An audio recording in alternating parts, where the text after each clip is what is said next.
the afternoon, not the evening, with the Tuolumne County Transportation Council agenda. That's midway in the binder for some of you not quite as awake.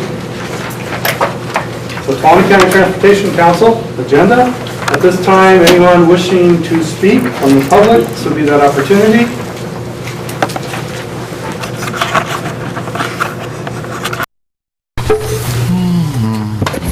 Thank you. I would love to. Mr. Gray, I'm so sorry about your friend. And Mr. Rice, long time no see. I would like to once again bring up the Parrots Ferry Road issue with Columbia Elementary. I've brought it up before. There's no crosswalk, there's no pedestrian walkways.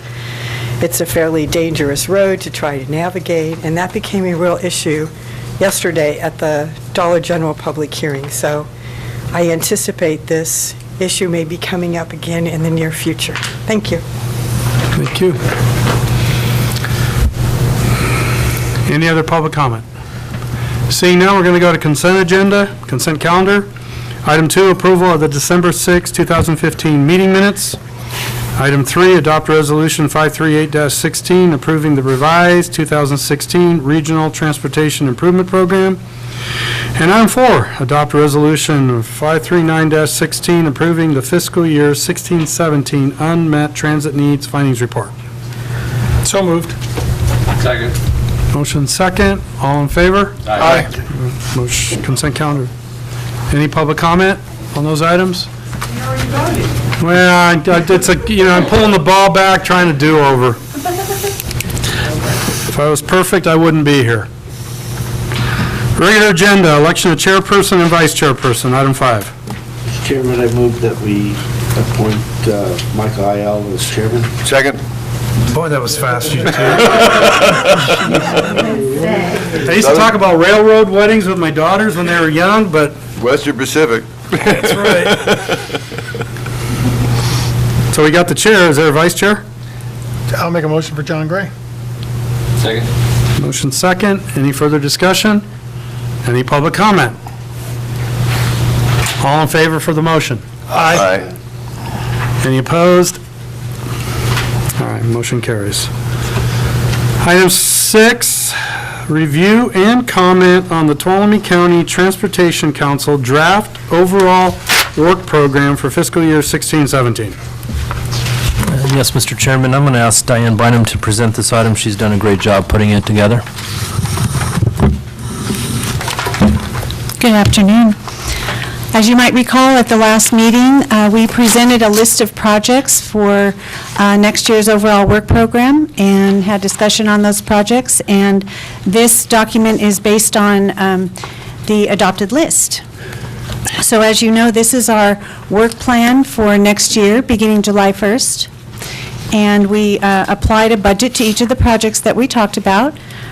We also provided you a section on past accomplishments. As you can see, there's a lot of narrative in this document.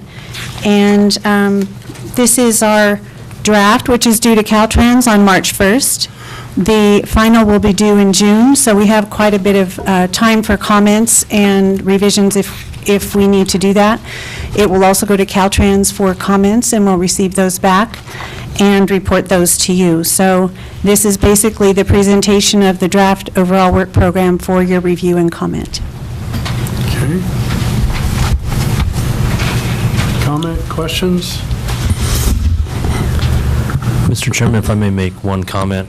One thing unique to this year's work program is that we have beginning a lot of scrutiny on our indirect cost from Caltrans auditors. And so this year we're going to isolate our indirect cost. Some of our funds can pay for indirect administrative cost, others cannot.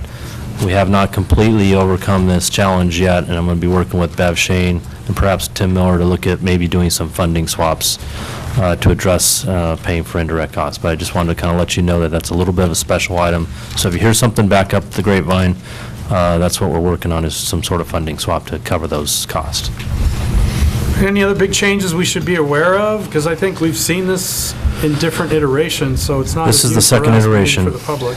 It's the second iteration. I'd say always about 90% of it is kind of repetitive. Every year we have to do certain activities. That's just the nature of the beast. There are a number of other things where we've submitted grant applications, or we will be submitting grant applications that are not included in this work program, but will be amended in if we're successful in those grant opportunities. Okay. So nothing too major. Right now, funding looking forward is very tight. We're going to be talking about that more later on the agenda. So we do have our staff analyst one position, I think is what we're calling that position, which was Michaela Ferriani previously. That position's still open. We have not filled that position. And we're waiting to see where the funding goes in the next few months. We will not fill that position. So that puts a lot of pressure on all the staff to get all these things done in the meantime. So that's kind of one of the nuances of this budget and work program. Okay. Any public comment? All right, bring it back to the Transportation Council. Actually, the way it's written, review and comment, is it an action? It is not. It's just a draft review and comment. We're submitting it to Caltrans after tonight. They get about a month to review it and come back, comment. We'll make a final document. It'll come back in March, April, May All right. with a final budget.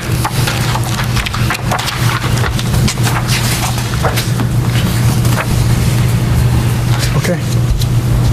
One comment. Oh. It's a big list. I hope we can get it done. I was getting ready to move on. That's okay. I think you got that hand up I there. mean, it's just an awful lot of work there. That's it. We're done. Okay.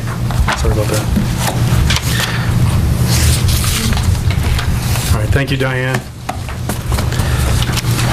Item 7, direct staff to submit a collaborative plug-in electric vehicle readiness planning grant application to the California Energy Commission for the Central Sierra Nevada region.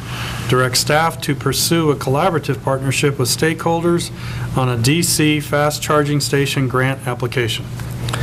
Yes, Mr. Chairman, we've had some interest, particularly from Supervisor Gray, on charging systems in Tuolumne County for electric cars. As you know, the CAFE standards are pushing the manufacturers to produce more and more electric cars. So we want to be prepared for that. And we've been paying attention to the Energy Commission, and there's two different grant opportunities here. The first one, well, I should say it's second on the list of the two, is an opportunity to actually install high-speed chargers on the 120 corridor. The Energy Commission has identified the 120 corridor into Yosemite National Park as a high priority. So this would be an opportunity for us to take the lead, working with the county, perhaps Lake Don Pedro, Turlock Irrigation District, the service district out there, private sector folks like Rush Creek Lodge, Evergreen Lodge, and then, of course, Yosemite National Park, to see if they have any interest in having these chargers installed with them. And if they are, then we'd kind of work out some sort of agreement with them on how that would be done. Our objective is to just remain, for the most part, a pass-through funding agencies for others to contract and install these devices. So we'd be the lead agency, and we'd like direction on going forward with that grant application. And I'll stop there for any questions on that, and I'll talk about the second grant opportunity. The total amount here is $100 million. Is that how much is available statewide of that grant? Should be 10 million. 10 million. Yeah, it sounded high. Okay, that's what I was thinking. Okay. I had a question. What's the ongoing,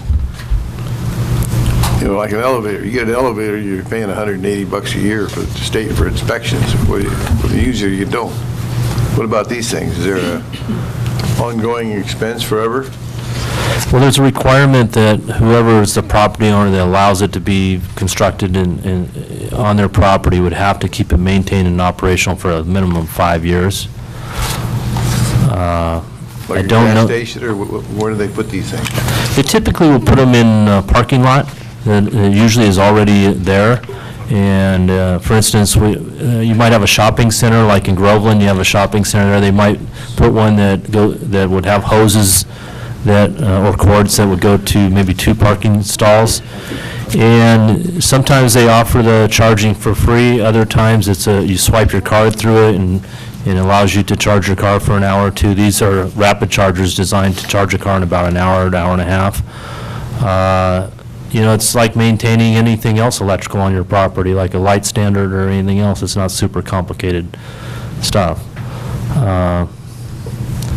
It's also a way to, for a business to entice people onto their property, and then if they got an hour or 2, they'll be hopefully shopping there or patronizing one of the restaurants or something. Yes, Jim. So it identified the 120 corridor. Is there any chance of moving to the 108 corridor? Well, that gets to the next part of what we're asking for direction on. There's a secondary grant opportunity that Alex identified that the solicitation has not come out. The one for the chargers is coming out. The other one is still a little bit off. It's a planning grant. And what I would envision here, and I'm certainly open to suggestions from the board, is that we'd work with businesses up and down and public entities up and down the 108 corridor and other parts perhaps of Tuolumne County like the casino, but also working up the 49 and working with Calaveras if they're interested in participating with us, Amador, and perhaps even Alpine counties. If those agencies wanted to participate, they would help and take the lead on identifying. We'd hire a planning consultant to identify all the likely locations of where chargers would go on all those other corridors. So the whole mother lode region would become accessible for people perhaps in the Bay Area or the Valley that have electric cars in the future. And so once we have that planning of how this will all unfold in the 3-4 county region, we would hope that the Energy Commission would then prioritize funding in that region where we can go ahead and do the installs. How many vehicles like that in the county, Electric cars? Yeah. I do not know. Do not know. What's an installation like that cost? How much does, sorry, Warren? One more What's it time? cost to put one of those in?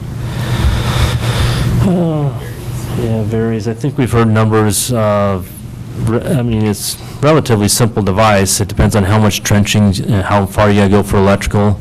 If there's a street or if there's a light standard, you might be able to connect up into that, but I don't know. I think, Ron, we're in the range of 15 to 50,000 depending on site-specific conditions. And the purpose is to attract people here that have electric cars from other places, not so much for the people that live here. Yes. But certainly both ways. So the maximum award for our corridor, if you call it that, 525,000, and you would have to coordinate with Stancog or City of Oakdale, We could. and it's only for 3 charging stations from what I read, Yeah, or up to 3. That was Alice.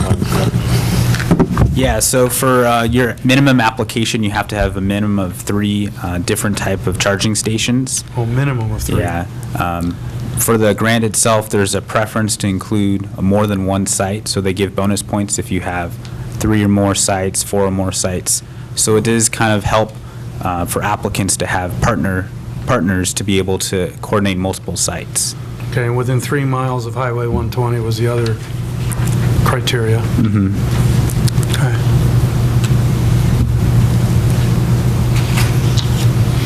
Okay, and what action are you're just continue moving forward? Yeah, we're just looking for direction to So a work on motion this. to direct staff to collaborate plug-in vehicles, readiness grant applications to the California Energy Commission. That's what you're looking for? And to work with actual installation and pursue a grant for installation of actual charging units on 120. Okay, that would be my motion. Okay. Second. Motion second. Any public comment? All right, let's bring it back. Motion second. All in favor? Aye. Any opposed? Motion carries.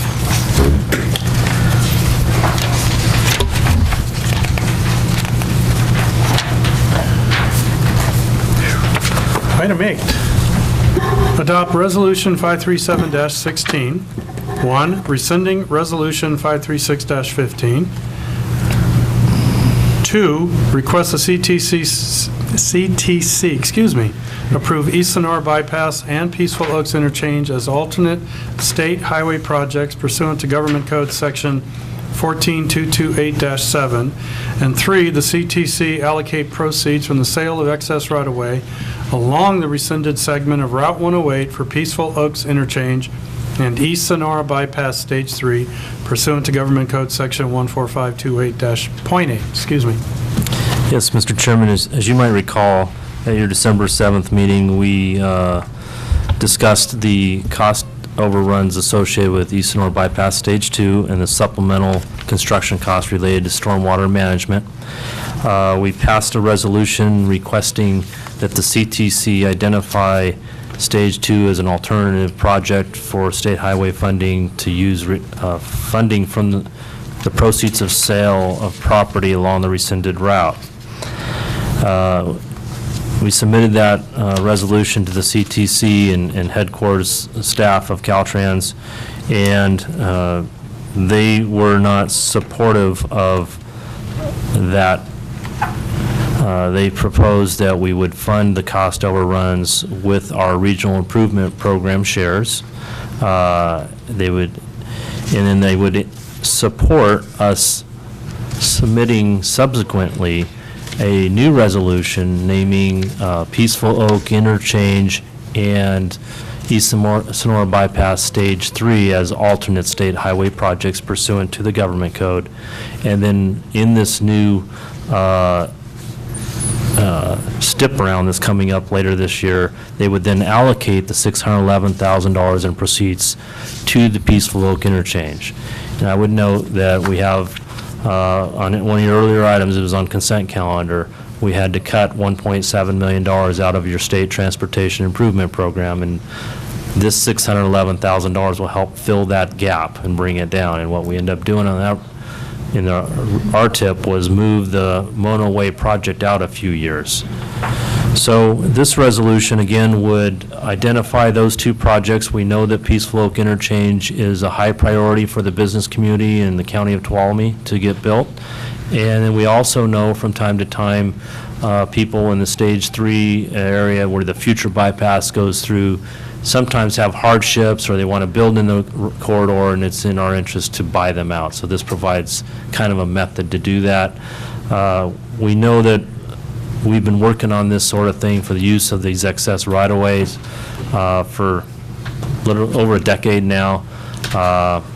This, I believe, I'm sure, will put us over the hump and have all the administrative record in place so that we can forever after begin to bring those extra dollars into those two projects. On a side note, I would note that when I was at the California Transportation Commission, they almost didn't approve the supplemental funds request because they too were very upset about the fines from the Regional Water Quality Board on a state agency. They ultimately approved the funding because we were only addressing the supplemental funds request by the contractor, but they did ask for a report, an explanation from the State Water Regional Water Quality Board on how they use those funds, and I'd be happy to share that with you when the time comes. So I'd be happy to answer any questions you have. Otherwise, I recommend approving the resolution as presented. Any questions, comments, concerns? Any public comment? I'll entertain a motion. Move to accept the resolution 537-16. Second. Motion second, all in favor? Aye. Aye. Any opposed? Seeing none, motion carries. Thank you. Item 9, status report on county projects. Yes, Mr. Chairman, I'd like to invite Tanya Allen up to the podium to give a presentation on the status report on county projects, or she can certainly sit here at the table next to me. We'll go through some of the projects. We try and get Tanya to give an update every 6 months or so to let us know how the project is going, with a special emphasis on projects that derive funding from the Transportation Council. Good afternoon. Tanya Allen, the supervising engineer for the Community Resources Agency. I don't know if this is working, but anyways. The county has completed in 2015 4 construction projects. The Jamestown Sidewalks projects, which we have worked with the TCTC on, which was the installation of curb, gutters, and sidewalks along Willow Street, Seco Street, and 9th Street, as well as 2 bus turnouts and shelters with lighted crosswalks. This project was complete in August of 2015. The total project cost has been $1.1 million, and we still have some minor not-in-contract work to be completed as of March of 2016. The Preston Lane Sidewalks and Surface Treatment Project, this was completed in September of 2015. The total project of cost for that was $53,000. This is the interconnecting piece of sidewalk on Preston Lane that connected the large apartment complexes to the newly constructed bus stop there on Seco. The county also completed the Dodge Ridge reconstruction project. This was a half a mile of a reconstruction along Dodge Ridge Road that was completed in November. The project cost for this was $196,442. We recently just finished the construction and doing some minor punch list items with the contractor for the Parrots Ferry Road reconstruction project. This was a full depth reclamation process with a hot mix asphalt overlay in between Jackson Street and Marble Quarry. Working with the release of Tuolumne Utilities capital plan in 2015, there's a sewer line going along that road, and so that this project will come back again next year as soon as TUD's completed their capital project and do an overlay. The total project cost is anticipated of $989,000, and that second phase of work from the county's end is looking at late summer of 2016, which is all dependent on TUD's completion of their project. Can I ask you a question on that one? Sure. I never saw a road fixed that way before. They actually went down about 6 inches, took out a block from the width of this room, and then came in and refilled it and paved it. You know why they did that? I was just nosy. No. Well, it depends on the subgrade and the condition of the subgrade, how far we would go down, what type of treatment we'd use. The TI on that roadway didn't meet current county standards, so as we were going through and doing an overlay, as well as at first it looked like we were going to do a cold-in-place recycling. We evaluated that TI, and we wanted to bring it up to standards, so that required doing a full-depth reclamation process. It's easier if I just say FDR process, which actually went down 11 inches. I know it's down by yeah. Tanya, what's TI for our viewers later on? Traffic index. Okay, thank you. Yes. And that one is an 8.5, but looking at some of the truck traffics, we looked at a 9. Did I answer his question? Yes, thank you. Okay, great. Our Yankee Hill reconstruction project, we're still coming back and evaluating that project at looking at a little bit of change of scope using a hot mix asphalt instead of a rubberized asphalt chip seal, and looking at combining it with the second portion of Parrots Ferry so we can get better bids on our hot mix. So that's coming forward in the upcoming years, or into the next year, excuse me.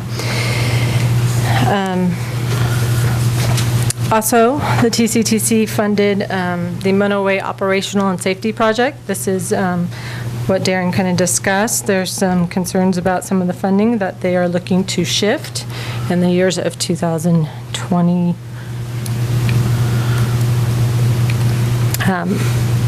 We just have gotten back from council our RFP to go out for circulation for the environmental studies on that project.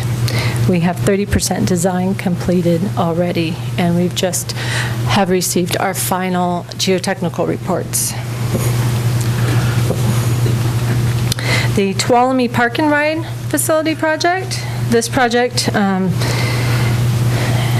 just to make a correction, as we've gone up to 30% design, we have 56 striped parking spaces in the previous area over there by the Tuolumne County's pool. We have just recently circulated our, and it's actually currently being circulated, our request for proposals for the environmental studies for the cultural resources on that site. We are still looking at construction anticipated in 2017. There isn't many more studies that will need to be done. There's minimal studies through the NEPA process. The only concern we have is that cultural one, which we're getting a consultant to assist with that. The Tuolumne Alleyway project and the Sanguinetti Roundabout project, based on the ruling from the U.S. Environmental Protection Agency, also known as the EPA, the county was classified as an attainment unclassified for the 2008 8-hour federal ozone standard in 2012. With this ruling, the county no longer qualified for the CMAQ funds. And this project was programmed with CMAQ funds into the construction phase. However, we could not deliver the project into construction by September 30th of 2015, so we worked with our local assistance agency as well as the TCTC trying to fully fund that project, which we were unable to do. And we de-obligated the remaining amount that was unspent for $33,000, as well as the Sanguinetti Roundabout, same conditions, and we de-obligated $82,500. Question? Sure. So in that particular project, are we going to look at trying to do it some other way?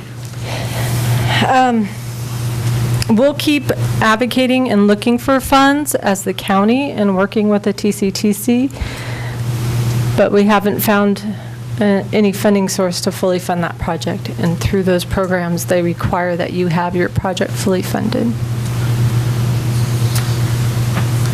Thank you.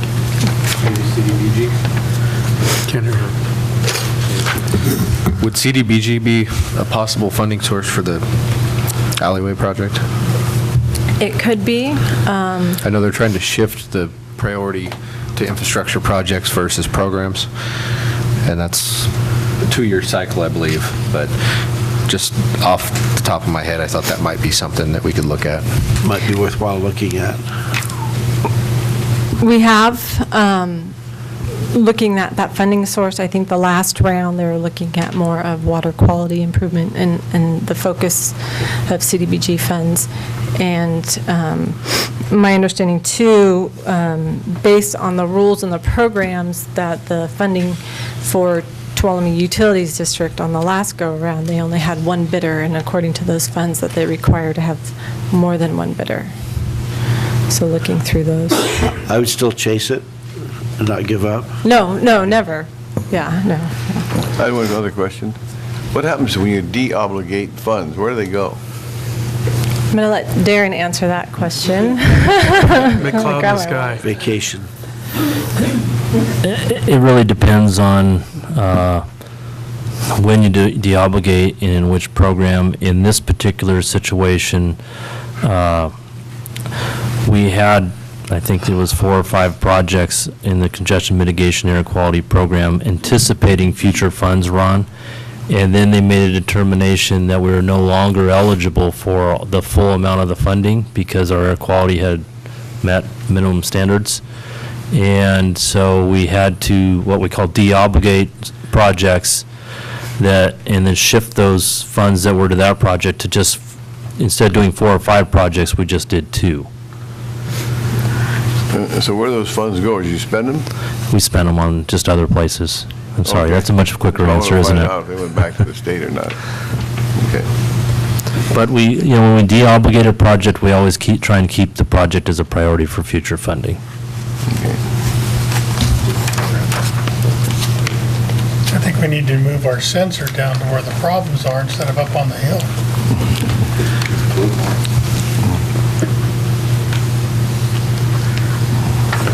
Shall I move on? Move on, Okay. please. Those projects that I recapped on are all the projects that TCTC has contributed to. But in addition to those projects, just to report on what the county is doing through other various grants, we have a retrofit and regulatory warning signs. This is a Highway Safety Improvement Program grant that we were working with at resheathing or replacing all of our regulatory and warning signs along our arterials, majors, and minor collectors. In the middle of our contract with McGuire, Caltrans Traffic Operations Policy, issued a policy directive identifying requirement for a Type 11 sheathing for all the regulatory and warning signs. Our contract had gone out with a different reflectivity sheathing, working with the MUTCD, but with this ruling, we wanted to be consistent, and we terminated the contract with McGuire because if we were to change the sheathing requirements, it would increase our bid amount more than our 10% obligation. So we canceled the contract, and we plan to go out for advertisement with a revised estimate in cost based on the new sheathing requirements, and re-advertise this project in the summer of this year. Our board just recently awarded to George Reed Incorporated the signalization for Tuolumne Road and Standard Road. We just recently received our submittals for the mast arms and the signal requirements, in which now the contractor is authorized to order that, and he anticipates breaking ground in April of 2016 of this year. We are also working on our signalization at Fifth Avenue in State Route 108. I got that right, not 109? 108, 49. Sorry, inside joke. Yep.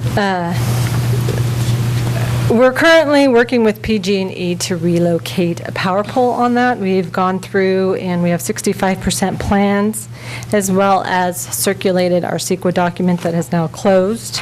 We'll bring that document or that project in front of the board in March to approve to move into our right-of-way needs, as well as trying to get PG&E to be responsive in their relocation design so that we know which area needs that they need for relocation of their pole in right-of-way. We also have the intersection at Parrots Ferry Road in State Route 49. We have completed 30% design with this, and we are working with our consultants to do our environmental studies under NEPA. Our roadway improvements along Phoenix Lake Road and Tuolumne Road, both of these projects are widening the existing roadways under the Highway Safety Improvement Program. And currently, we're still in design and doing our environmental studies on those.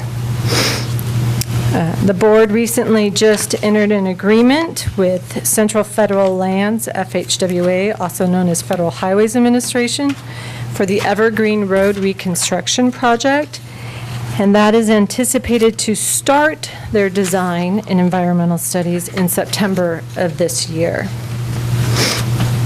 And then the county was also awarded $1.7 million to, under another Highway Safety Improvement Program project for our roadway sign inventory and roadway safety signing audit. And what that means is we looked at resheathing and replacing to meet current reflectivity standards on our local roads, as well as looking at the geometry and the signs themselves to make sure that they're in compliance with the MUTCD. So how is that one different from 1621? That one has the audit in there. So we would evaluate all our curves, make sure that they're properly signed, because we spend more time attending and maintaining our major and minor collectors, and local roads tend to not get all of our attention.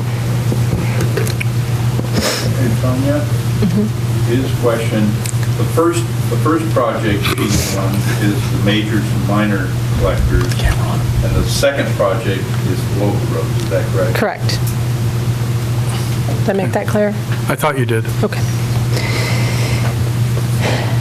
We have some bridge projects in the works. As we know, the one that's been in the works for a long time is the Rawhide Road project, crossing Woods Creek. We've been working with Caltrans staff and working with the community, and they have some concerns at which we would like to bring to the executive level at Caltrans to make a decision, and one of those is the ride-in and ride-out at Jamestown Road.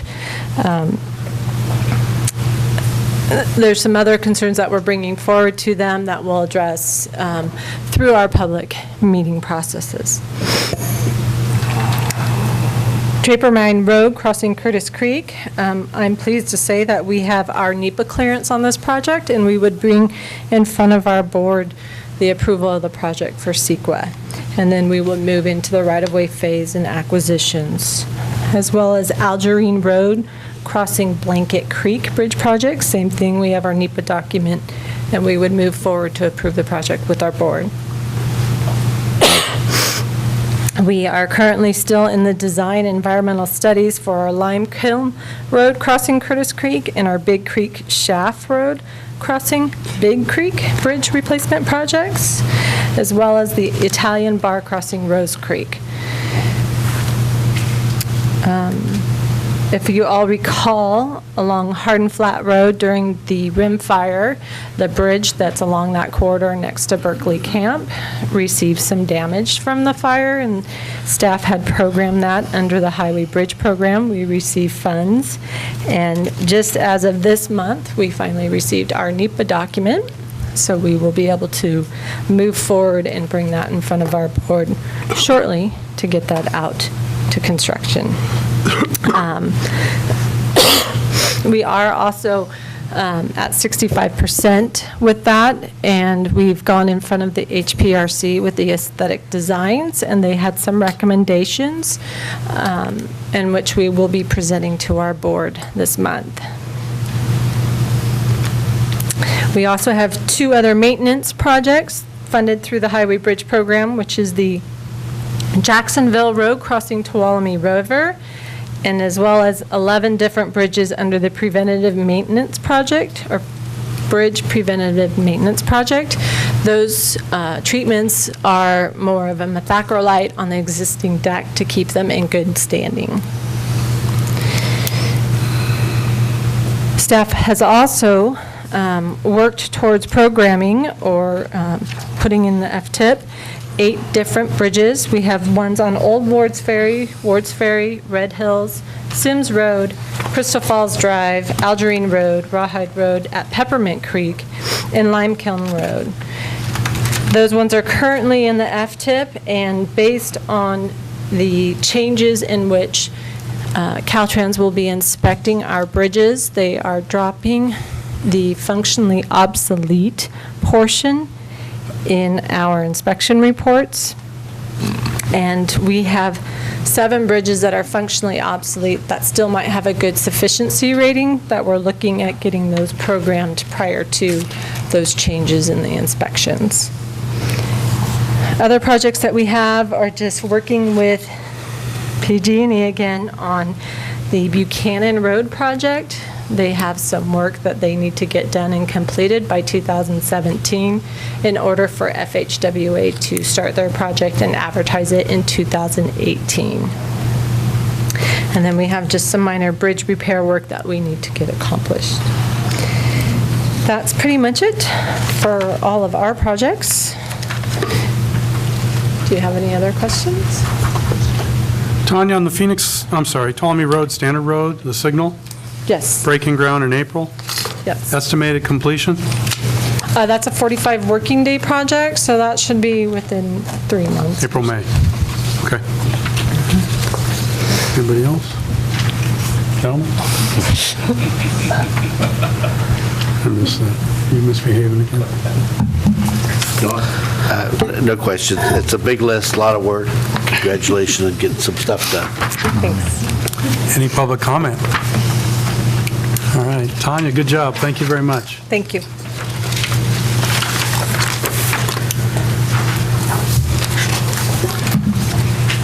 All right, looks like item 10. Presentation of the District 10 State Highway Operation Protection Program, SHOP, in Tuolumne County. Yes, Mr. Chairman. The State Highway Operations Protection Program is a major program of Caltrans, and they propose many projects in Tuolumne County. In total, in the 10-year SHOP, I believe we're at about $77 million worth of projects. And we have here tonight Sam Hack from District 10. She's the Deputy Director. Deputy District Director of Maintenance and Operations. And she's going to tell you a little bit about the program. There has been recent legislation to require Caltrans to reach out a bit more to the local agencies and the regional transportation planning agencies and coordinate this program with us, and this is the first step in that regard. So, okay. So, welcome, Sam. Thank you. Thanks for the opportunity to go over some of the changes that we're looking at in the SHOP program. Darren's correct. There are 7 projects totaling about $77 million for both capital and support costs. I am the Deputy of Maintenance and Operations. My role in the SHOP program is I have the program managers that help identify the deficiencies and the needs that are proposed for the SHOP. The planning deputy is responsible for developing those into project initiation documents that then are used to turn over to our program and project management deputy, who then develops those projects and delivers those projects. So between the 3 of deputies, we all have various roles in the SHOP program. So any one of us was slated to get here, but my calendar was more open. So I bring them up because at any time, there are going to be different roles and involvement with the county, depending upon the phase of the projects. So with that, some of the changes that have happened is that we're now taking an approach where we're doing the fix-it-first projects. The SHOP is designed to take care of the projects as a fix-it-first program. We are not allowed to expand the capacity of the highway, i.e. add lanes and stuff. So that is where the STIP comes in and takes care of that and other funding opportunities. It is a 4-year program, but it is initiated and starts from what we call our 10-year SHOP, where we identify all of the projects that we want to work on over the 10 years. Currently, the 2016 SHOP is identified to program about $2.3 billion a year annually, and the 10-year SHOP plan shows that we have a $8 million a year need. So there's currently a $5.7 billion shortfall. I'm sorry, I kept saying million, but it's actually billion annually.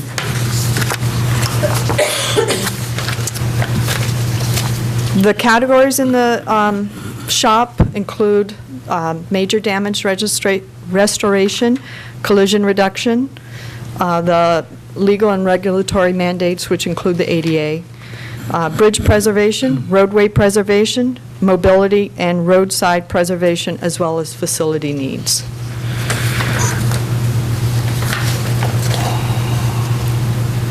Covered that.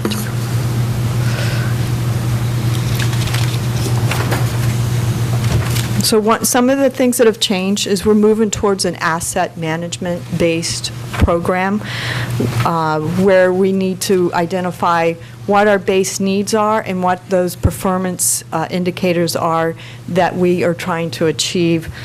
This is a result of the Senate Bill 486 and MAP 21, moving ahead in the progress for the 21st century. And the FAST, Fixing America Surface Transportation Act that recently passed is also requiring that we identify our assets, what current deficiencies that they are in, and how we propose to fund and meet performance mandates to fix those and address those needs. We're required to develop a program. The 2016 is the first cycle of the shop that we're looking at that. We currently have 9 projects across the state where we're identifying how to address a more comprehensive project as opposed to having all of those categories identify each element of the system and only that element. We're now looking at a more comprehensive based project where we will address pavement, bridge, ADA, ITS, culverts as a comprehensive project, which we have not been doing in the past. We've been very siloed. So that's a major change for us.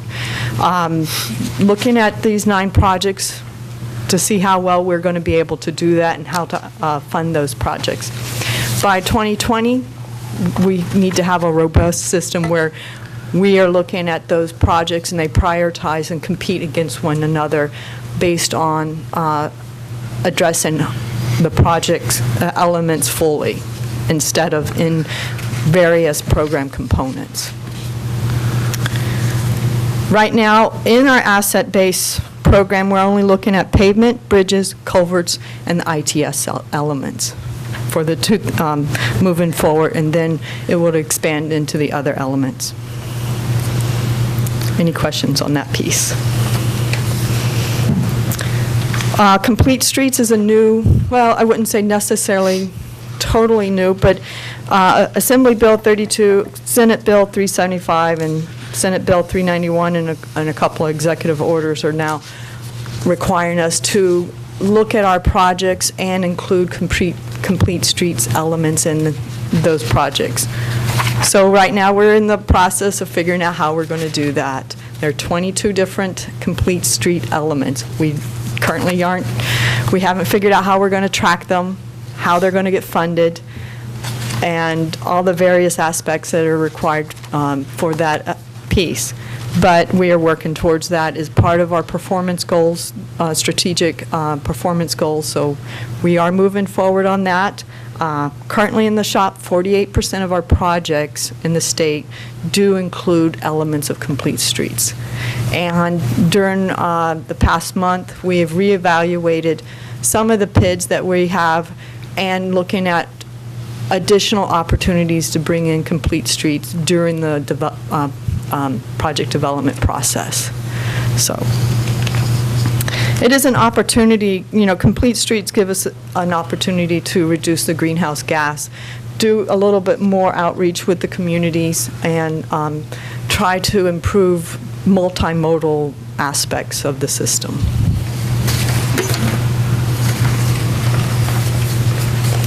And one of the biggest changes that we're also trying to do that greater outreach with the local agencies. That's why the 2006 draft shop was sent out with requests for comments. Tuolumne County did provide comments, and as part of that comments, they had 20 new projects identified. And so part of my discussion is how we're going to look at those 20 projects. Of those 20 projects that in that letter, 3 of them are already included in our project initiation document process. So we're already working on identifying and getting 3 of those projects moving forward. And I think another one is also included as a minor project. But many of the projects, I'm going to show the handout. It was included in the agenda. This is basically the handout I'm referring to, which has 14 projects. The first set of, most of the projects you've identified as safety projects. Caltrans has a very specific methodology for identifying what is going to be funded as a safety project. So these may not necessarily fall into that funding category. So but because they were identified here, we will go ahead and do safety investigations and respond to those particular projects based on those findings. Where there are operational improvements identified, operational projects tend to be our lowest priority funded program, so they may not move into our program as quickly. But again, it provides opportunity where we can to collaborate, which was the purpose of that outreach, is to find opportunities where you have projects identified and we have a deficiency identified, and potentially collaborate, develop a co-op agreement, and leverage our funds as best we can. Any questions with that? On the list? Yeah, just a couple comments. I see the Groveland Complete Street project. That's for the walkways in the Groveland area based on the circulation plan and study that we did. Yes, knowing that they are working on isolated projects that fit with the overall bigger plan, like the culvert or the crosswalks. So the date of 2020 is pretty firm? That's when you think you... No. Okay. Those aren't, this is your information. Okay. So for us, my role is working and developing the 10-year SHOP plan. Okay. Only 3 of these projects that are identified on your list fall on my list. Okay. So we need to work towards identifying whether they would ever come on to the 10-year SHOP plan to go into the SHOP, or how we can collaborate and move them onto the 10-year SHOP. That's the next step for us. Yeah, we created this list for 2 reasons. Number one is to make sure that we have projects that we see a need for identified. They'll end up in our regional transportation plan, which is our long-term planning document for 20 years out. And it also gives us, by being in that document, gives us an opportunity to make sure Caltrans keeps it on their radar screen as a priority for us locally. Okay, I just want to comment on another project. It's the Woods Creek Bridge, Jamestown project. As it stands now, there's no place to walk, for a pedestrian to walk without walking out into the roadway. I've personally had some near misses there, but one of the biggest problems that maybe could be alleviated on the short term is some sort of lighting in that area, because when you're coming down the hill going west, you cannot see what's on that bridge. And if you're over too far to the right and somebody's riding a bicycle, it's pretty scary. You're fortunate if there's no oncoming traffic, you can swerve into the other lane, which I had to do, but if there would have been somebody coming the other lane and I went into that other lane, I would have hit them, but not the bicyclists. So it's a real serious, a lot of near misses there. And I think eventually we're going to have some real serious. So for clarification, that is the project that is on the second page? Right. The second one down? Right. That one we actually have identified where we're working on now in project initiation Okay, that's good phase, to so. know. Even though it's not my district, I certainly appreciate it. So I'm happy to report that that's where we are in agreement on moving forward on initiating a project, or evaluating that project. Duke? Oh, yeah, I have Duke? Up to the microphone, please. Come on. I have the disadvantage, I can't see the list. Duke York, Deputy Director, in charge of CRA roads. The list calls out the Jamestown Woods Creek Bridge on Highway 49. As you know, there's two crossings of Woods Creek on Highway 49, one between Sonora and Jamestown, and the other south of Jamestown. And both of them are narrow and have no room to walk. One is I think the one you're referring to, John, is the one that has the wood railings. Right, below the... But I would point out that both bridges are narrow and have no walkway. This one is between Bell Mooney and Victoria Place, so it's the one. I've got a list that Duke didn't get. I appreciate this, thank you. Better double check the clipboard, man. I'll be there. All right, thank you. And that is the last project that you're referring to on the list? Yes. Okay. That project, we did have initiated for rehab of that bridge as a seismic replacement. However, with the reevaluation of the seismic program, this bridge fell out of our 10-year shop for seismic replacement, which would have also given us the opportunity to upgrade it to current standards with widening and railing and stuff like that. But would you still address the ADA issues there? Is that... That one's very difficult. We have an ADA coordinator out of headquarters that does prioritize the program on a statewide basis. So at this point, we would identify it, but it would be our ADA coordinator out of headquarters that would prioritize it. Yeah. Okay.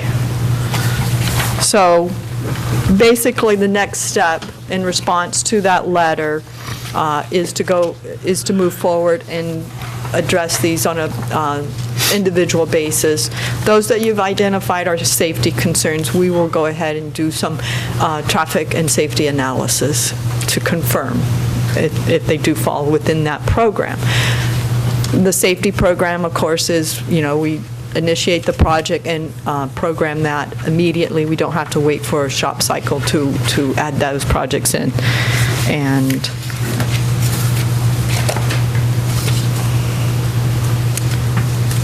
And that's where we are with that. Also, part of our outreach is to identify what our upcoming PIDs are, and we've already sent that out as well. And there are 7 PIDs on there, 3 of them which are already on the list. So we already have 7 projects identified for Tuolumne County. Can you explain what a PID is? I'm sorry. It's okay. A project initiation document, which is where planning rolls stuff in there. Once maintenance and ops identify a need, it goes over to planning to develop and work with our capital project managers to develop a PID, a project initiation document.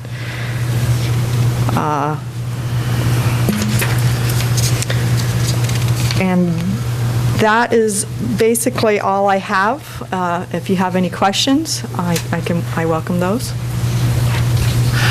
It refers to TMS elements. What's a TMS? I'm just not sure. Where's? 1C960. Oh, on your project list. Yeah. Yeah, I just wanted to make sure the context. Yes, traffic management system. So that's a program identified to manage the traffic, usually ITS elements or intelligent transportation elements such as changeable message signs. Okay, all right. Loop detectors, those things that help manage our traffic. Okay. Thank you. Any other questions? Any public comment? Thank you very much. Thank you. Thank you for answering our questions. Heard that before. Don't go there. It's getting late. All right, looks like we're on item 11, consideration of transportation funding priorities in the 16-17 state budget and legislative session. Yes, Mr. Chairman. As you know, the County of Tuolumne and City of Sonora have a long list of pavement improvement needs. Their pavement condition is generally at a poor level. They've reported on a number of times. In fact, the Board of Supervisors passed a resolution in April 2013 citing the need for $1.9 billion annually for city and counties to maintain the status quo conditions. And in Tuolumne County specifically, they need about $6.9 million annually to maintain the current pavement conditions. Otherwise, without some funding increases, the pavement conditions will continue to on a downward slide in terms of the pavement condition. We would note that the reports show that there'd be a 30% downgrade in pavement condition by 2020 and a 60% worse condition, a 64% worse condition by 2025. Obviously, the conditions are bad and they're getting worse at a growing rate. Similarly, we would note that due to the fuel prices, we have all enjoyed filling up our gas tanks at a reduced cost, but at the same time, there's less revenue going to the state as a result of the price-based excise tax. In fact, what once used to be a sales tax on gasoline that generated about 18 cents a gallon, and now as a price-based excise tax that's proportionate to the cost of gas is generating about 9.8 cents per gallon. That's putting a big hole in everybody's budget. In fact, the CTC had to readopt their fund estimate recently, cutting out $754 million worth of projects. We can weather that storm, at least on the short term locally, but I would point out that there are agencies across the state, down LA, Orange County, San Francisco Bay Area, San Diego, that it's in the hundreds of millions of dollars that they're affected. And those dollars, when they come out, most every project has multiple layers of project funding to it from other programs, federal funding or local funding. The project collapses. It's creating kind of a chaotic situation in these urban areas. So for that reason, I'm gaining confidence that we will see some sort of transportation funding program put together this legislative session, perhaps as part of the governor's budget. The governor proposed major increases in funding to transportation. I believe there's at least 3 different bills out there presently proposing different funding increases for transportation. I think it's important that we, in the event that there is the votes to increase taxes and fees in the legislature, and I would point out that I believe I've been told that they only were 2 votes short over the summer on getting the revenues that they needed. I believe there's a good chance this spring we'll see something happen, and I think it's important that we make it clear to our legislative representatives what our position is on fixing some of the holes in our funding programs, as well as correcting a few things. So we put together a letter for you to consider, authorizing the chairman to sign. It notes some of the needs we have here locally, and it points to the California State Association of Counties Comprehensive Transportation Funding Package, which identifies priorities and options within that could be enacted by the legislators to correct our funding shortfalls that we're going through at this point in time. But I did add a couple points on the letter that go beyond what CSAC had noted. You've heard me often talk about the fact that we're not getting our fair share of cap and trade funds. The governor proposed, I think it's a $3.1 billion program in this year's budget. When we strictly look at that on a population-based formula, we're in excess of, our share would be about $4.3 million. That's what, in my mind, our consumers are contributing to the program, but yet only getting about $55,000 back. That's about 1 penny on every dollar going to Sacramento to get in return. So we need to, what we're asking for is them to help us get a fair share population-based formula direct apportionment from the cap and trade program for rural counties under 100,000. We're also including a provision that we've noted that we took this forward. There's a lot of talk about CEQA reform, moving to a vehicle miles traveled based system. That's a very good reform for urban areas like San Francisco, Pasadena, LA, where virtually everything is infill development and every road has been built out to basically as wide as it's going to get.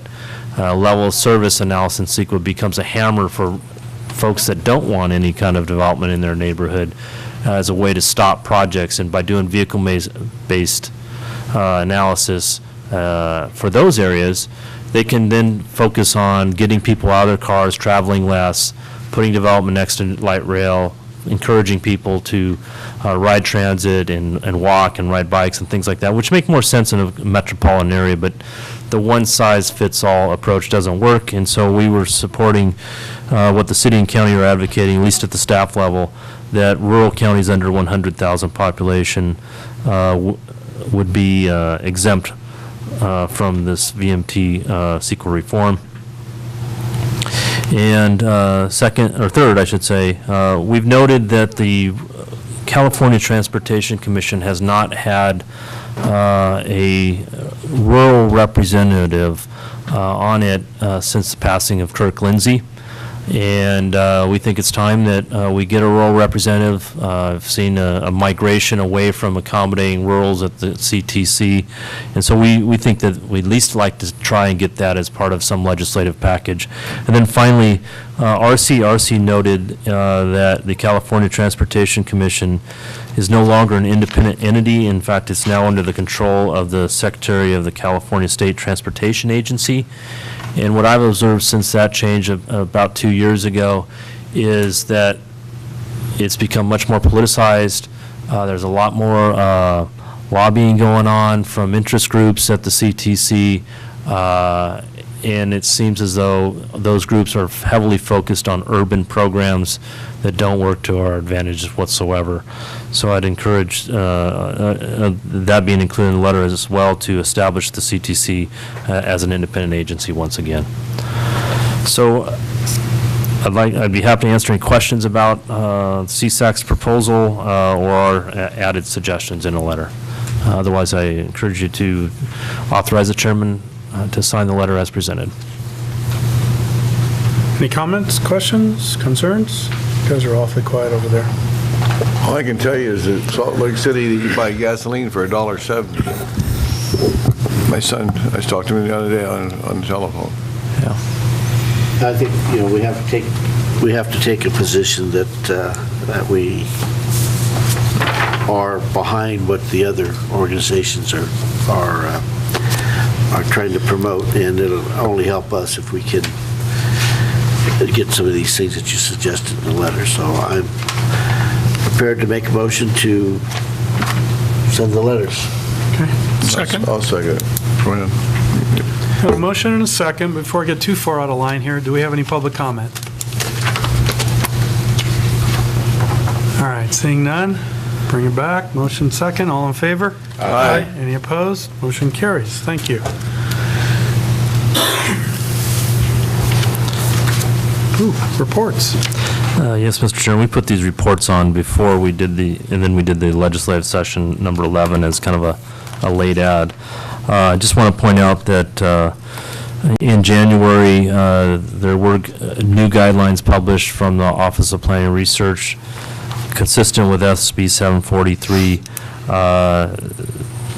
regarding CEQA reform, converting again from the level of service standard to a VMT standard. We're circulating this information with some of our peer agencies. Jerry Ficello's spoken out on it. Bev Shane's spoken out on it. We've involved the Tuolumne County Business Council on it. Larry Cope's involved, and we're hoping to generate some interest in getting an exemption for rural counties under 100,000 population. And then secondly, again, I did want to point out that there are a number of transportation funding proposals underway, and I provided a copy of the CTC's annual report to a legislator. That's the summary copy. I figured you wanted the 4-page version, not the 87-page version. And it kind of lists some of the reforms that they're proposing, most of which are aligned with the CSAC transportation funding package. That's all I have for reports tonight. All right. Mr. Baker?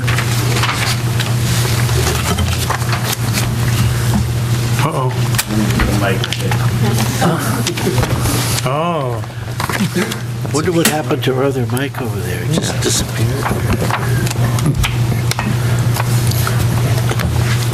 Thank you, Mr. Chairman.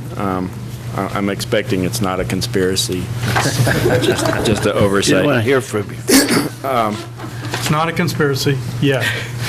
Congratulations to your continuing reign as the chairman, and to all of you for continuing on the council.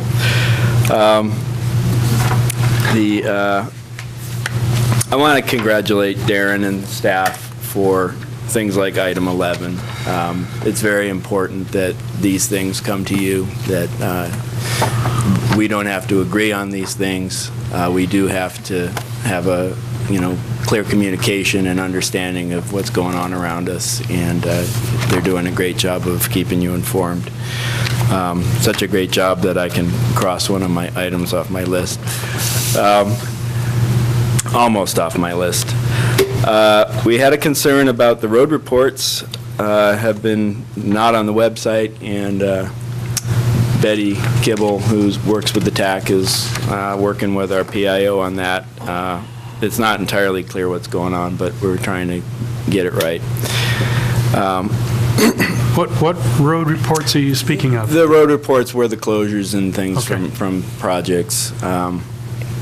Typically, they show up in the paper okay, but I know I'm on the list, and I'm not getting them. So apparently, there's two separate email distribution lists, and something's going on between one of them's not going out I right. don't think I've got any recently. Used to get them all the time. It does seem like Yeah. it's slowed to a trickle now you mention it. Yeah, so we're I working get on it. plenty of them. Likewise. Like a lot of them do. I wanted to let everybody know we have a new director's video out. I don't usually announce those, but I sent it to Darren this afternoon. Typically, these are just to sit down with the director at his desk, or he travels around pointing things out. This one looks at weather and funding and safety. They're quick 5-minute items. And it's a good way to keep track of what Caltrans priorities are. Typically, they're very closely related to the strategic management plan and our vision and goals. This one, you might want to tune in. They blow up a rock, which we like to make videos of blowing up rocks, and it's a better than usual one. So you might want to check it out. To add on the SB 743 document that's out for review, comments are due, I believe, February 29th to the Office of Planning Research. Also be aware that OPR has been doing webinars and recording them, so there is now a recorded webinar on their website that people can go and view. I've had some just talking with planners for the various agencies. We talk mostly with people like Bev and Darren about this, and the truth is this is getting far closer to implementation than the discussions that have happened before. So the website is a good way for, field level people to get the gist of it without having to do dictionary work and get into the heavy details. Distributed to Darren a new set of mile markers. I don't know if they showed up in your packet or not. Hopefully he didn't sell them on the free market. It is, of course, available on the Caltrans website, Caltrans mile marker, if you Google it. And as everything, it's about performance measures and performance reporting, and starts out with the latest quarter that we have reporting on. And then, of course, what looks like a magazine, which is really mostly looking at various parts of our goals, our strategic goals, and picking different things that are going on around the state relevant to those goals. A couple of meetings that I wanted to make sure that you're aware of. I think that I've got these both to Darren, but I'll give them again. Darren mentioned, or Tanya mentioned, that you have a project for the Evergreen Road rehab, which was funded under the Federal Lands Access Program. So that is a federal program that addresses access to federal lands. Federal Highways is putting together something they're calling the California Collaborative Transportation, Long-Range Transportation Program or Plan. They're having a meeting, Collaborative Transportation Partnership meeting for that program. I don't have the most detailed information on this, but I passed along what I have. They're having a meeting February 24th in Fresno. There's also a Southern California meeting, but certainly the Fresno one would be most convenient to the county and the TCTC, or even the city. The idea here is, if we're going to have, I presume, if we're going to have a program to grant money for access to federal lands, then maybe we should have a plan for what our priorities are for, distributing money for access to federal lands, and appears to be that's what this is about. So it seems like if you're interested in the FLAP program, it's probably a pretty good meeting to go to and find out more about it. And you will forward that information to Duke and Bev and Darren? I've got it to Darren for sure, right? I don't believe I've seen that. Okay. And I'll when I get back to the office, I'll make sure I get it out. Also, we have Regional Transportation Safety Summits coming up February 23rd in Fresno and April 7th in Sacramento. These are about the Strategic Highway Safety Plan. It's a Caltrans plan looking at safety on the state highway. It's pretty broad-based, and they're essentially doing some outreach. It's just like all plans, it's the plan until the next update. So going and being aware what that plan's about and making sure any safety concerns from Tuolumne County are represented is a good idea. And I think that'll do it for now, unless there's some questions. Looks good. Thank you, Carl. Thank you.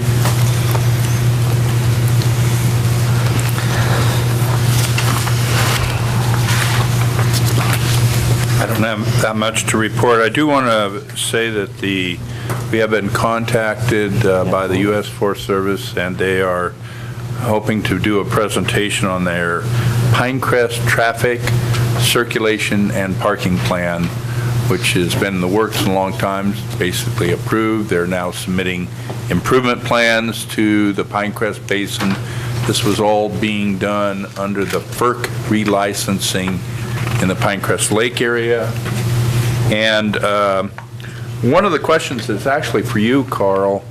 Generally about this time of year, we receive notice from Caltrans that we have this project meeting where they talk about their upcoming projects, and we share our projects. Usually the other agencies that are brought to that meeting are the City of Sonora, utility companies. We usually hold it, we used to hold it at the CHP office every year, once a year, and it's a chance to share projects, make sure that the public wouldn't be inconvenienced. And we also talk about the special event permits that are issued every year and make sure that these projects would not conflict with each other. So hopefully. They haven't heard yet. They haven't heard yet. This is about the time of year where you should be hearing about it, so I just, a little bug in the ear, and hopefully. Would you like me to tell Sam when I get back to the office, or should we tell her now? I think, All right, where are we at here? okay, that was it, just a reminder about that meeting notice.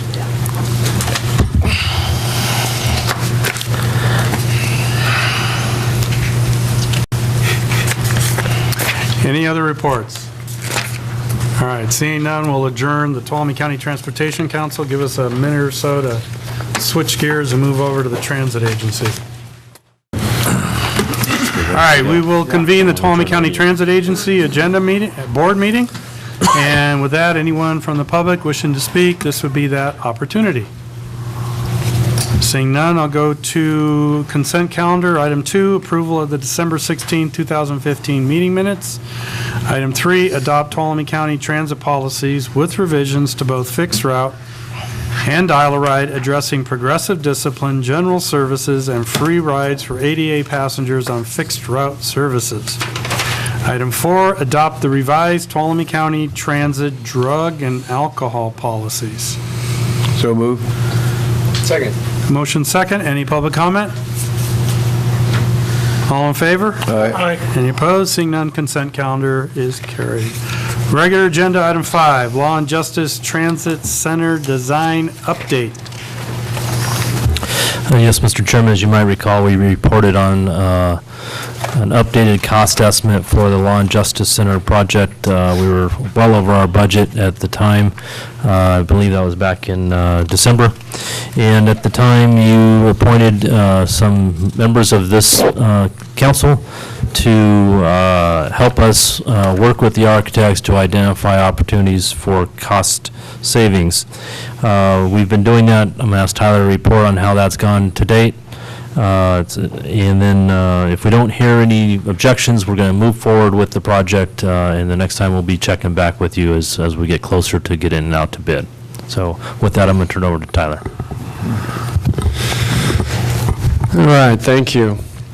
So as Darren mentioned, we put together a working group. Many thanks to Mr. Gray and Mr. Canning, who both spent a lot of time with us reviewing the plans, and also HMC, the architects, really dug in deep to try and figure out ways to reduce costs here. And the subs who were working for HMC as well, and of course your staff looking into it. We looked at all aspects of the design, the building, the site, and we itemized various areas where we felt like we could get some real cost savings. And so I'll go through some of those items as an itemized list, and then we'll look at overall cost savings, project funding, and schedule moving forward from here. One of the items, there's a lot of concrete on the property on the site itself, and we had some integral concrete as part of that. That was colored just to help set the site apart a little bit, and we replaced the integral concrete with an acid stain, so we'll still get some of that color, but without the extra expense of the leaving, the concrete and then pouring in a colored top on that. We found some errors just in the amount of product that was incorporated into the project, insulation, things like that, so we pulled those out.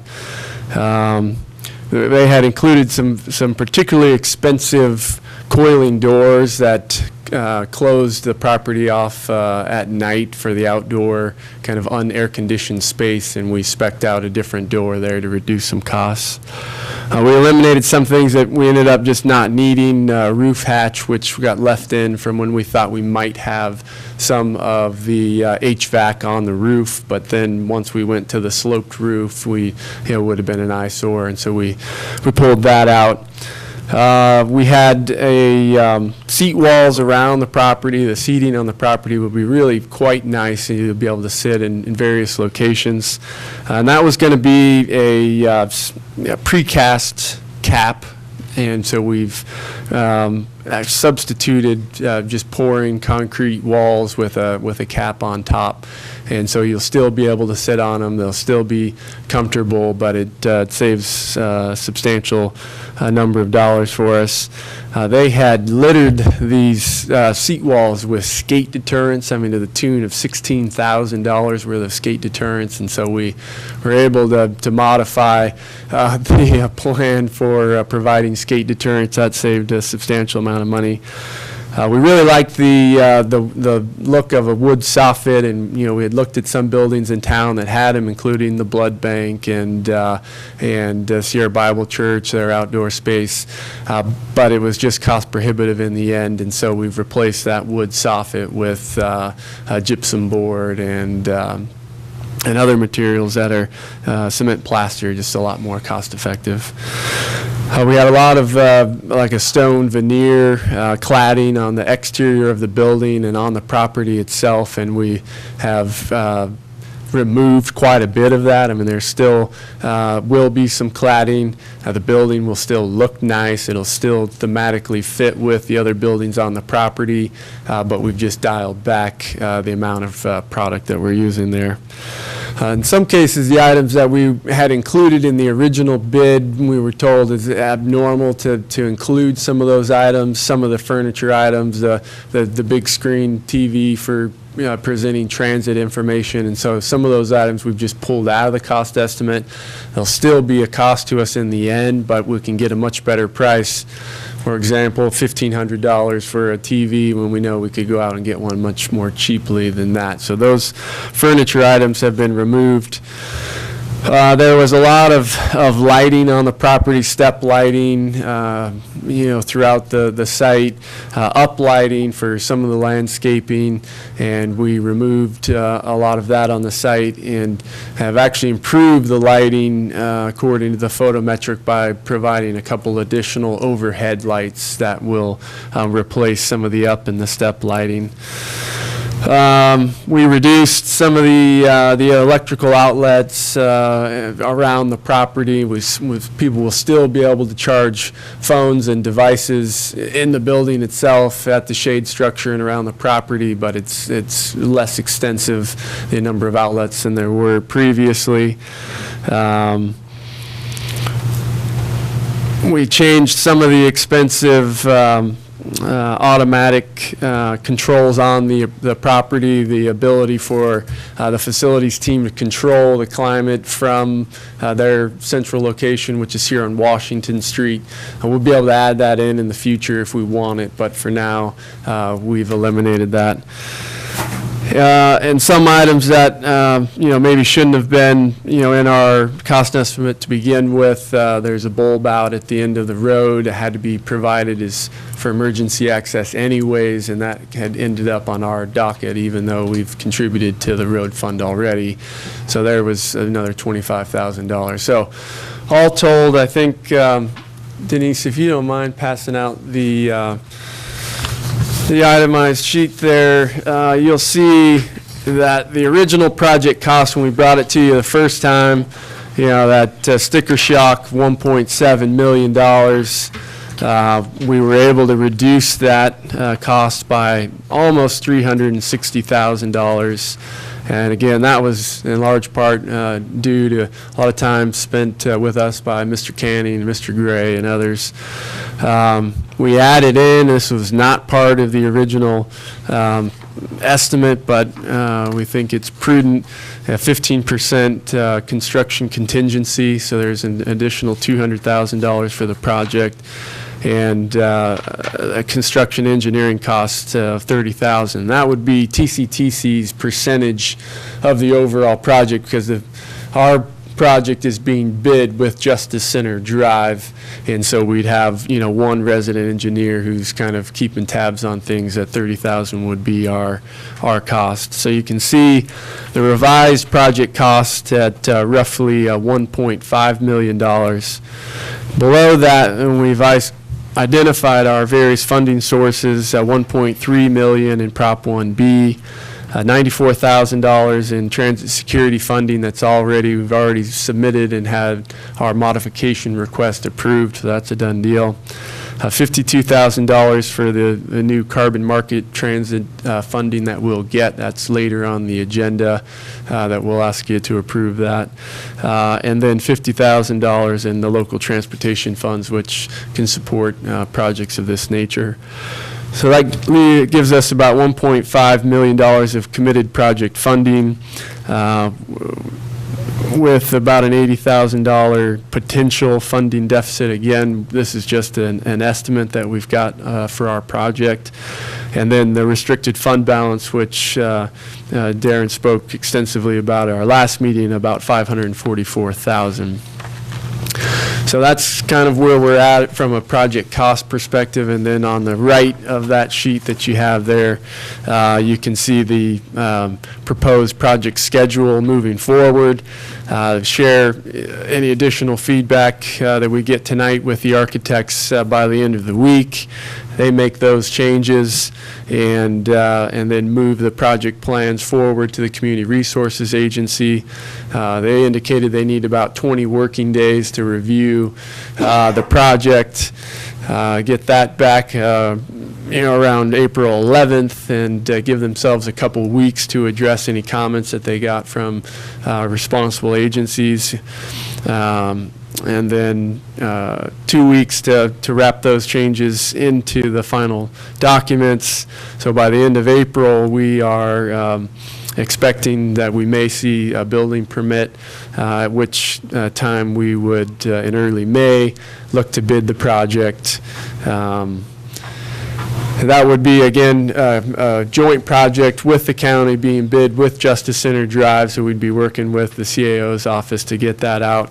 Likely somewhere in the 4 to 6 week range, with a potential project award coming at the end of June or early July, and then construction following. On the back side of your sheet, you've got some kind of total project costs that spreadsheet that Diane put together for us, and identifies much of the same information, but is visually a lot more appealing, and also kind of gives you a slightly more holistic project cost, where the flip side focuses mostly just on the construction budget itself. Yeah. Less painful. Painful. Kevin? Yeah, in my experience in the past, seeing special districts, water agencies, fire districts, things like that, do infrastructure projects, they haven't had to go through county permitting process. Is that something we're doing voluntarily, or is that required? And if we are doing it voluntarily, why? Well, we're not the construction agency. In fact, we're not authorized to do construction. So the county is doing the construction for us, and I think that's just their normal procedure. Somebody has to check the plans. Our agency can't check the plans, so I'm thinking that's what it is. You might clarify that with Bev, but I mean, we don't have to pay for a permit. Yeah, we're not doing any kind of process through a planning commission. We're just doing the planning building department permit. So how many I square think foot is this building? Hold on. They review the other plans that for the juvenile detention center. Yeah, and I think that was done voluntarily also. I'm just curious what the alternative is, and I don't remember why we did that, but. Yeah, for us, we kind of look at it as an opportunity to assure ourselves that we've got it complete plans are compliant with the building code. There's liability issues there if we can protect ourselves, and of course, ADA issues. How many square feet is this building? Over 1,000. Yeah, 1,200 square feet. And it's going to be how much?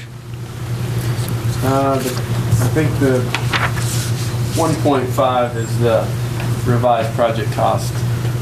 And that's on a quarter-acre site, so it's the building, shade structure, all the flat work that's associated with that, the site improvements, yeah, that's all in that cost. 1,200 square feet into $1.5 million? But it's not just the building. Site improvements. It's building portion of the road, the grounds, the outside structure, multiple. Wow.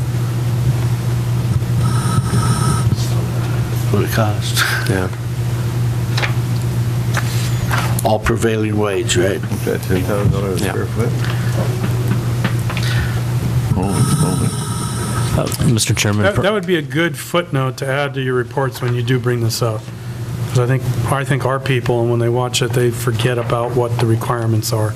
Okay. And I think just if they knew that we had to comply with prevailing wage, I think that would help to some degree. Sure. Yeah. And these things are, obviously, they're built kind of bulletproof when you do build them.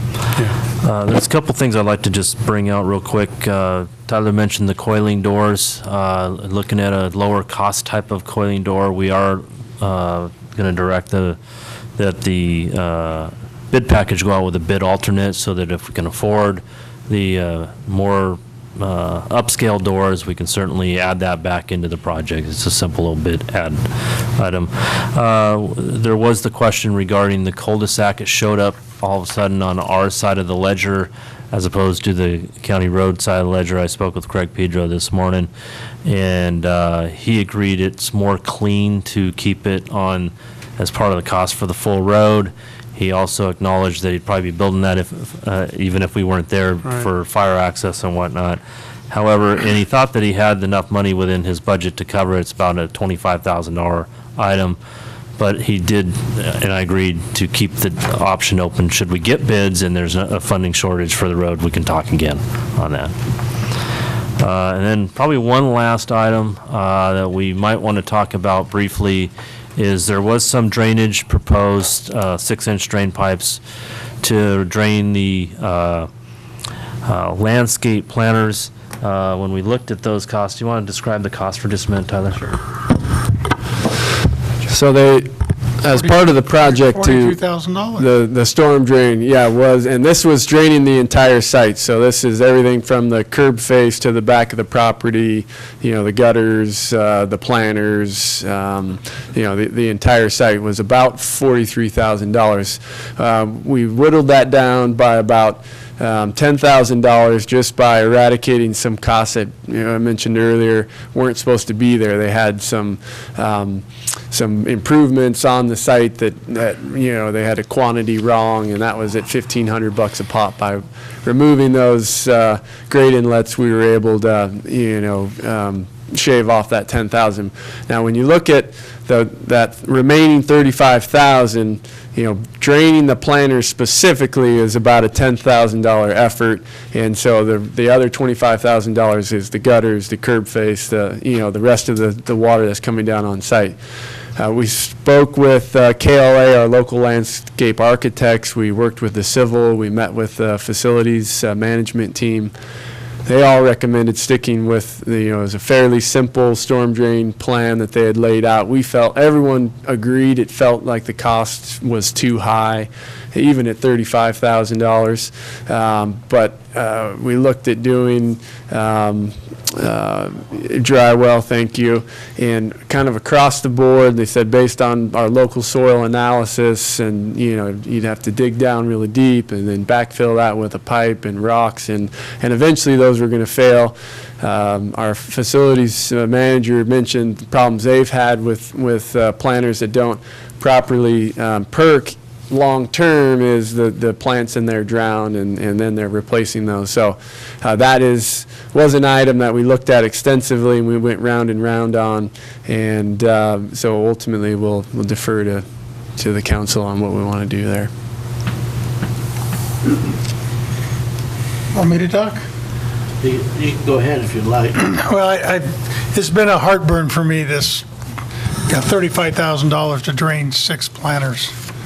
I just don't see it, and, but if you want to bid it out to see where it goes, I would suggest that you do it as an ad alternate, do what we talked about from the one side of the building with the curb inlet exit drain, and then bid out the rest of that system as an ad alternate.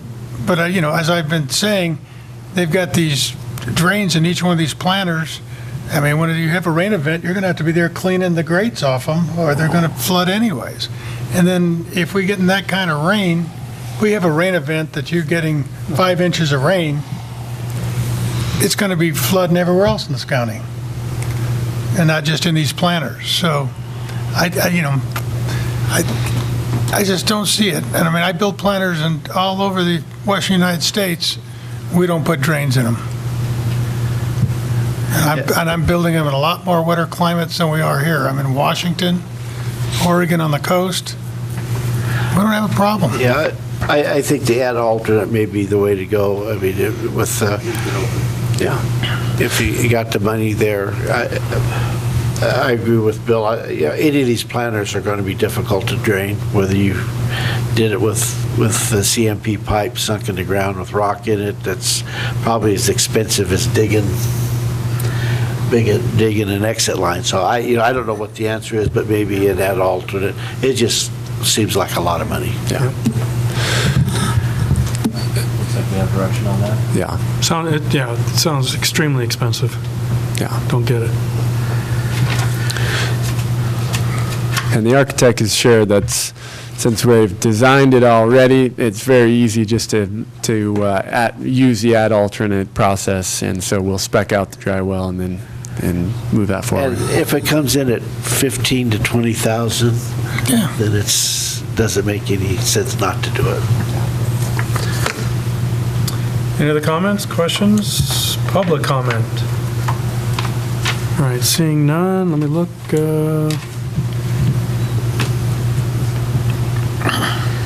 Other than the comments, no other action, correct? That's correct. Okay. Item 6, suspend the privilege of using Tuolumne County Transit Services for Joey Mendiola. Yes, Mr. Chairman, as you might recall, Mr. Mendiola was once suspended for assault on one of our previously he was suspended for assaulting a rider and disrupting our services. He served out a suspension and was not participating on riding Tuolumne County Transit for quite a number of years.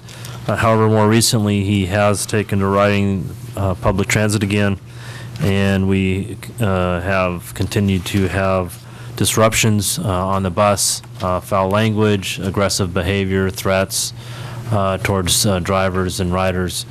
And some of the threats are pretty serious, and given his tendency towards, or propensity towards violence, you'll note that I recommend a full 3-year suspension with a review of possible reinstatement of privileges after this time.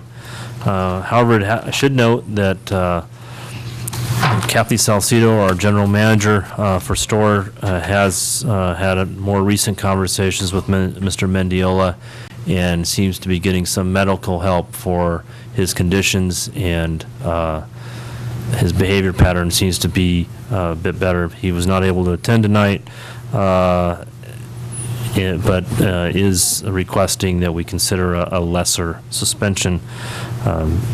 Kathy may want to speak to this issue, or she's got kind of firsthand experience with Mr. Mendiola and some of the things he's done. And so with that, I'd ask you to consider suspending Mr. Mendiola for a full 3 years with review of possible reinstatement after 3 years, after the serving his term. With that, I'll turn it over to Kathy.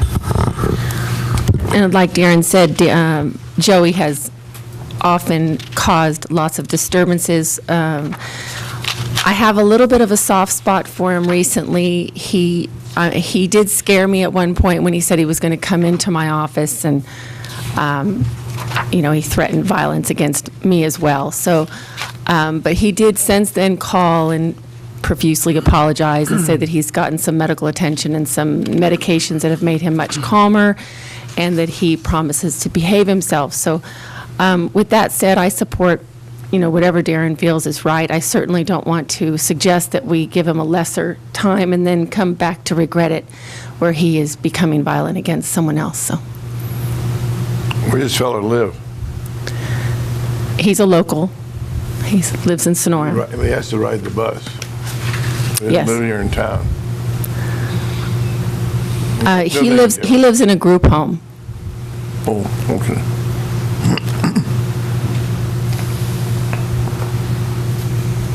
Any other No, that's, comments? yeah, that's, Right. I know. Yeah, so do I. Council? Comments, questions? What do you want to do? Did you have any comment? Okay. Any public comment? Okay, bring it back to the board. So do I hear a motion for the 3-year suspension? So moved. I'll second. Motion second. All in favor? Aye. Any opposed? Motion carries.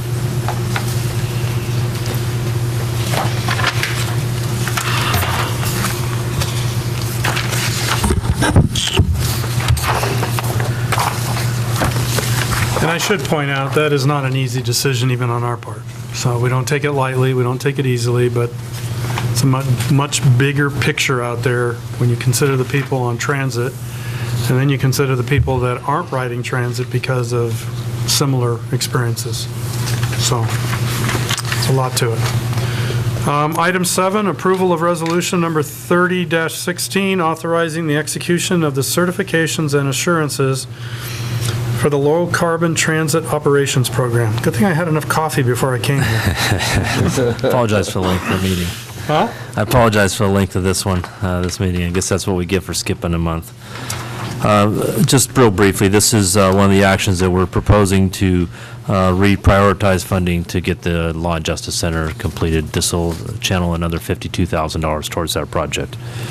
I recommend approval of Resolution 30-16. Is that a question, a comment? No, I'm just getting ready to make a motion. All right, any public comment? All right, back to the council. I move that we approve the authorization for resolution, is it 30-16? Second? Motion second, all in favor? Aye. Any opposed? Seeing none, motion carries. Item 8, approval of resolution number 31-16, allocating, excuse me, California Office of Emergency Services Transit Security Grant Funds. Again, Mr. Chairman, this is transit funding from Proposition 1B in the amount of $47,171. We're reprioritizing the use of these funds for the transit center, and I'd recommend you approve resolution number 31-16. So move. Second. Motion second. Any public comment? All in favor? Aye. Any opposed? Seeing none, motion carries. Reports. No reports at this time for me. Mr. Baker, any reports on this agenda? All right. Seeing no reports, Tuolumne County Transit Agency is adjourned. Thank you.